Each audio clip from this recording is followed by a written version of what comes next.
O Libertador, capítulo 72. A ceia do Senhor. O Senhor Jesus, na noite em que foi traído, tomou o pão e, tendo dado graças, partiu e disse: Isto é o meu corpo, que é dado em favor de vocês. Façam isso em memória de mim. Da mesma forma, depois da ceia, ele tomou o cálice e disse: Este cálice é a nova aliança no meu sangue. Façam isso, sempre que o beberem, em memória de mim. Porque sempre que comerem deste pão e beberem deste cálice, vocês anunciam a morte do Senhor até que Ele venha. 1 Coríntios 11, versos 23 a 26. Cristo, o Cordeiro de Deus, estava prestes a dar fim ao sistema de tipos de cerimônias que, por 4.000 anos, tinha apontado para a sua morte. A Páscoa, o festival nacional dos judeus, devia se acabar para sempre. O serviço que Cristo estabeleceu em seu lugar devia ser observado por seus seguidores em todas as terras ao longo dos séculos. Deus deu a Páscoa para comemorar o livramento de Israel da escravidão egípcia. A ceia do Senhor foi dada para comemorar a grande libertação que a morte de Cristo trouxe. Essa ordenança é a maneira com que Deus mantém sua grande obra por nós viva em nossa memória. No tempo de Cristo, o povo comia a refeição pascual, em uma posição reclinada. Os convidados se recostavam em divãs colocados em volta da mesa. Apoiados sobre o braço esquerdo, mantinham a mão direita livre para se servirem. Nessa posição, era possível ao convidado reclinar a cabeça no peito do que estivesse sentado ao seu lado. Os pés, na outra extremidade do divã, podiam ser lavados por alguém que se movimentasse pelo lado externo do círculo. Cristo ainda estava sentado à mesa, na qual a refeição pascual tinha sido distribuída. Os pães em fermento estavam diante dele. O vinho pascual, não fermentado, estava sobre a mesa. Cristo usou esses emblemas para representar o próprio sacrifício, sem qualquer mancha. 1 Pedro 1, verso 19. Enquanto comiam, Jesus tomou o pão, deu graças, partiu e deu aos seus discípulos, dizendo: Tomem e comam, isto é o meu corpo. Em seguida tomou o cálice, deu graças e o ofereceu aos discípulos, dizendo: Bebam dele, todos vocês, isto é o meu sangue, da aliança, que é derramado em favor de muitos, para perdão de pecados. Eu lhes digo que, de agora em diante, não beberei deste fruto da videira, até aquele dia em que beberei o vinho novo com vocês no reino de meu Pai. Mateus 26, versos 26 a 29. Judas, o traidor, recebeu de Jesus os símbolos do seu corpo quebrantado e do seu sangue derramado. Sentado na presença do próprio Cordeiro de Deus, o traidor tramava seus planos obscuros e se agarrava cada vez mais aos seus pensamentos vingativos.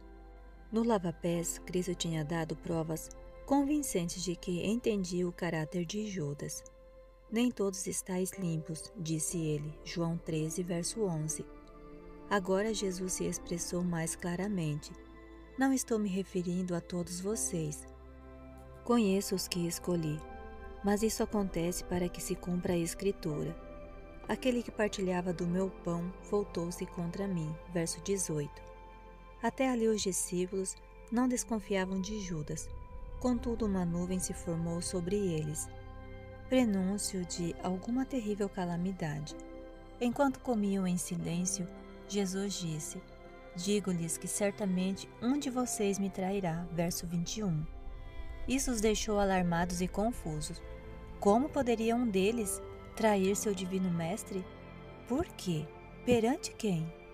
Com certeza não seriam um dos 12 favorecidos.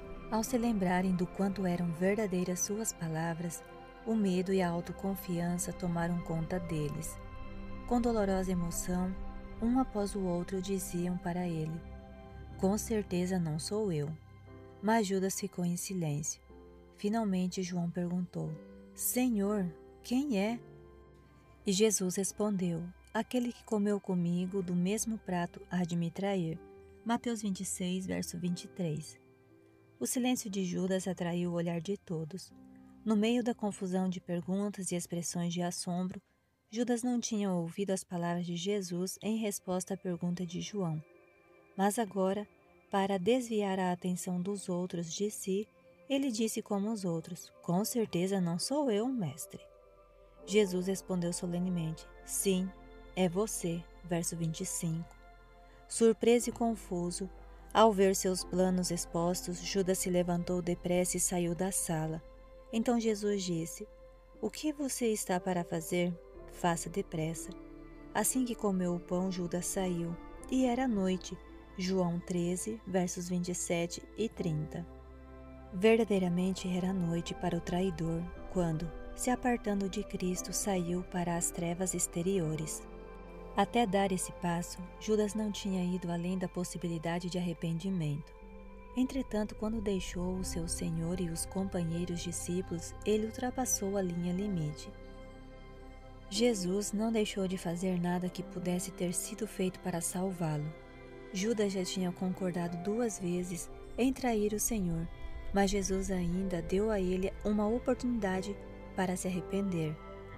Ao desvendar o plano secreto que havia no coração do traidor, Cristo deu a Judas a evidência final e convincente da sua divindade. Esse era o último chamado ao arrependimento. Judas saiu do recinto da ceia sagrada e foi completar sua obra de traição. Ao pronunciar o ai sobre Judas, Cristo também teve um propósito misericordioso para com os seus discípulos. Estou lhes dizendo, antes que aconteça, a fim de que, quando acontecer, vocês creiam que eu sou. Verso 19. Se Jesus tivesse ficado em silêncio, os discípulos poderiam ter pensado que o Mestre não tinha o poder divino de antever o que havia sido surpreendido. 1 ano antes, Jesus tinha dito aos discípulos que ele havia escolhido 12 e que um deles era diabo. Agora suas palavras para Judas fortaleceriam a fé dos verdadeiros seguidores de Cristo durante a sua humilhação. Quando Judas chegasse ao seu terrível fim, eles se lembrariam do ai que Jesus havia pronunciado sobre o traidor. O Salvador tinha ainda outro propósito. Ele deu aos discípulos algo para pensar a respeito da paciência e misericórdia de Deus para com os que têm cometido alguns dos piores erros. O traidor teve o privilégio de se unir a Cristo ao tomar parte da ceia do Senhor. Esse exemplo é para nós. Quando supomos que alguém está no erro e no pecado, não devemos nos separar dessa pessoa, deixá-la sofrendo a tentação ou conduzi-la ao campo de batalha de Satanás. Foi porque os discípulos cometeram erros e estavam em falta que Cristo lavou os seus pés. Foi dessa maneira que ele conduziu a todos, menos um, ao arrependimento.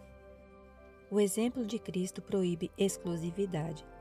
É verdade que o pecado aberto exclui da ceia do Senhor aquele que tem culpa. 1 Coríntios 5, verso 11. Mas fora isso, ninguém pode julgar.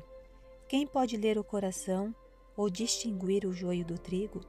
Examine-se, homem a si mesmo. Então coma do pão e beba do cálice. Todo aquele que comer o pão ou beber o cálice do Senhor indignamente será culpado de pecar contra o corpo e o sangue do Senhor. Quem come e bebe, sem discernir o corpo do Senhor, come e bebe para a sua própria condenação. 1 Coríntios 11, versos 27, 28 e 29. Quando os crentes se reúnem para celebrar as ordenanças da ceia do Senhor, pode ser que haja um Judas no grupo. Se houver, mensageiros do príncipe das trevas estarão ali, pois eles acompanham todos os que recusam ser controlados pelo Espírito Santo. Anjos celestiais também estão presentes, indivíduos que não são servos da verdade e da santidade, podem vir à reunião e querer participar do serviço. Não devemos impedi-los. Havia testemunhas presentes quando Jesus lavou os pés dos discípulos. Por meio do Espírito Santo, Cristo está ali para convencer e enternecer o coração. Nenhum pensamento de tristeza pelo pecado escapa da sua atenção. Ele está esperando pelo arrependido e quebrantado de coração. Aquele que lavou os pés de Judas deseja lavar cada coração da mancha do pecado. Ninguém deve se excluir da comunhão porque alguém que é indigno esteja talvez presente. É nessas ocasiões indicadas pelo próprio Cristo que ele está com o seu povo e o fortalece com a sua presença. Corações e mãos que são indignos podem até ministrar o serviço, mas todos os que vêm com sua fé firmada em Cristo serão grandemente abençoados. Todos os que negligenciarem esses momentos especiais sofrerão prejuízos. A ministração da ceia do Senhor devia fazer com que os discípulos, muitas vezes, se lembrassem do infinito sacrifício que Jesus fez por eles, individualmente como parte do grande todo da humanidade caída. Razões para celebrar a ceia do Senhor. O serviço da comunhão não devia ser um momento de tristeza. Enquanto os discípulos do Senhor se reúnem em torno de sua mesa, não devem recordar e lamentar suas faltas, muito menos trazer à tona as diferenças entre eles e seus irmãos. O serviço do lava-pés já incluiu tudo isso. Agora eles vêm para se encontrar com Cristo. Já não estão à sombra da cruz, mas em sua luz salvadora. Devem abrir o coração para os brilhantes raios do sol da justiça. Devem ouvir suas palavras. Deixo-lhes a minha paz lhes dou. Não a dou como o mundo a dá. Não se perturbem os seus corações, nem tenham medo. João 14, verso 27. Nosso Senhor diz: quando oprimidos e afligidos por minha causa e do Evangelho, lembre-se do meu amor. Esse amor é tão grande que dei a minha vida por vocês.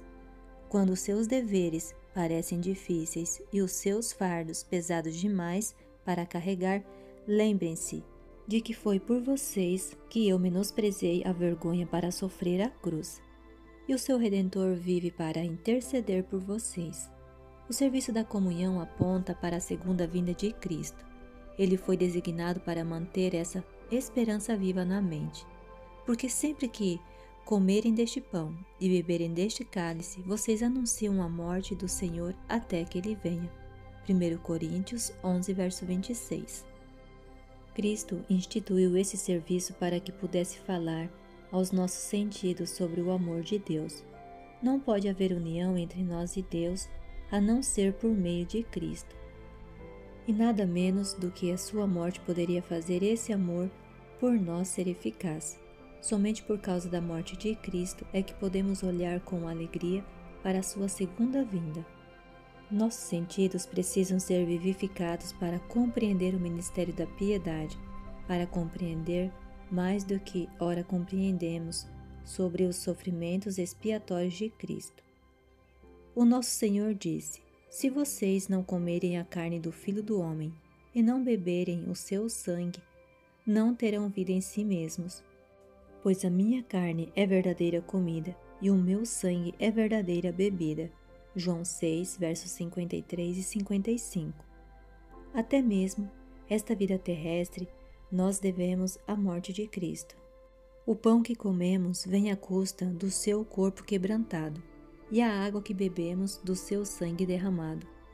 Ninguém, santo ou pecador, come o seu alimento diário sem ser nutrido pelo corpo e sangue de Cristo.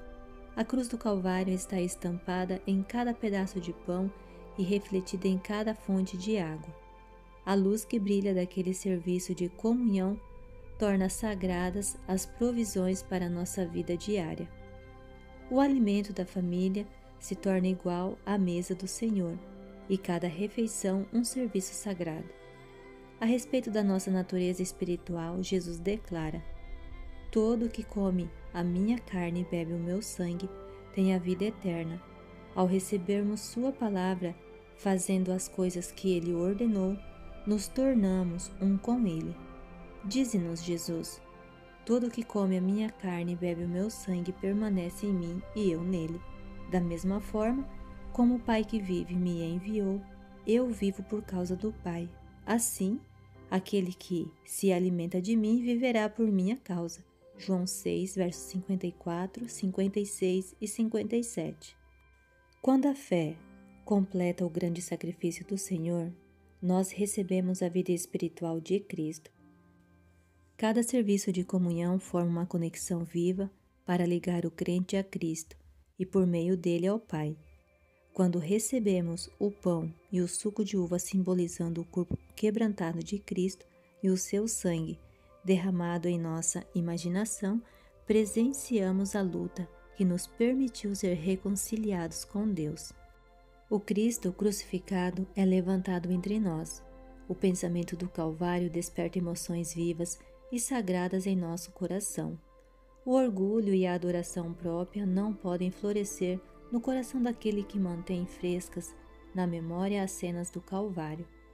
Todo que olhar atentamente para o incomparável amor do Salvador terá seu caráter transformado, sairá para ser luz para o mundo e para refletir, em certo grau, esse misterioso amor.